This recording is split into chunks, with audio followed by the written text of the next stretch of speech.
আসসালামু আলাইকুম everyone, welcome back to my another video. আপনারা অনেক সময় বিভিন্ন কাজের জন্য এক্সেল ফাইল প্রিন্ট করেন, কিন্তু সেই ফাইলটা অনেক বড় হয়, পেজটা ভেঙে যায়। তো আমি একটি ভিডিওর মাধ্যমে দেখাবো আপনারা কিভাবে খুব সহজেই এক্সেল ফাইলগুলো খুব সহজে পেজ সেট আপ করে প্রিন্ট করতে পারবেন। তো চলুন কথা না বাড়িয়ে ভিডিও শুরু করছি। তো আপনারা দেখতে পাচ্ছেন একটি ফাইল ওপেন করা আছে। তো ফাইলটা হচ্ছে আমরা এক পেজে A4 একটি পেজে আমরা প্রিন্ট করব। কিন্তু ফাইলটা আমার দেখাচ্ছে যে এখানে ৪ টা পেজ আছে, ওকে? তো আপনারা যদি এভাবে বুঝতে না পারেন কয়টা পেজ আছে, আপনারা কি করবেন দেখতে পাচ্ছেন ভিউ থেকে হচ্ছে আপনারা পেজ ব্রেক দিয়ে দিবেন। ভিউ থেকে পেজ ব্রেক, ওকে?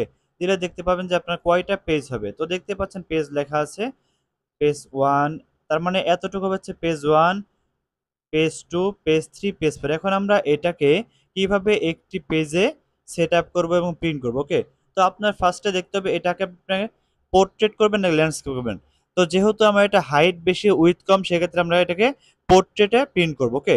তাহলে আমরা হচ্ছে পেজ লেআউট থেকে আমরা ওরিয়েন্টেশন থেকে পোর্ট্রেট করে দেব। দেওয়ার পর হচ্ছে আমরা সাইজ দেব। তো খেয়াল রাখবেন যে আপনি কোন পেপারে প্রিন্ট করবেন, A4 পেপার নাকি লিগ্যাল পেপার, ওকে?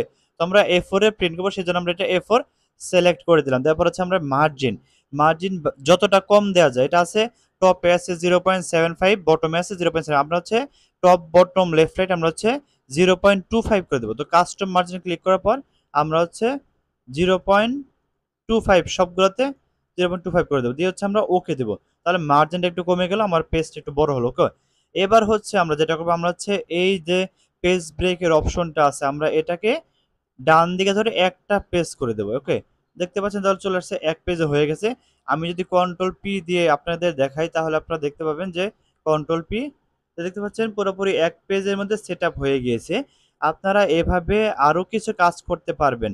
অনেক সময় দেখা যায় যে রোগুলো আপনার ছোট বড় হয়, রোগুলো ছোট থাকে। যেমন আমার হচ্ছে এই 200 এই লেখা রোটা, কলামটা আমি একটু চাইলে ছোট করতে পারি, তাহলে আমরা হচ্ছে এটাকে ধরে ছোট করে দেব, ওকে?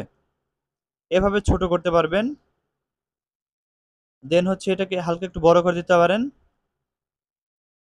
এবং হচ্ছে আপনি রো হাইট গুলো আপনি এভাবে সিলেক্ট করবেন, করে হচ্ছে মাউসে রাইট বাটন ক্লিক করবেন, দেন হচ্ছে রো হাইট। তো রো হাইট আপনি কত রাখবেন, লাইক আমি 15 রাখছি, সবগুলো 15 হবে, ওকে? এভাবে আপনি ছোট বড় করতে পারবেন। অনেক সময় দেখা যায় যে কয়েকটা কম থাকে, লাইক আমি এগুলো কেটে দেই। এখন যদি আমি প্রিন্ট করি, দেখেন আমার পেজের নিচের অংশটা ফাঁকা থেকে যায়। তাহলে এটাকে আমি কিভাবে ভরাট করব, সেই ক্ষেত্রে আমি রো হাইটটা বাড়িয়ে দেবো, ওকে? সো আমি সিলেক্ট করছি, রো হাইটে ক্লিক করলাম, দেন হচ্ছে আমরা 20 করে দিই। দেখি পুরা পেজ হলো কিনা, কন্ট্রোল পি দিয়ে।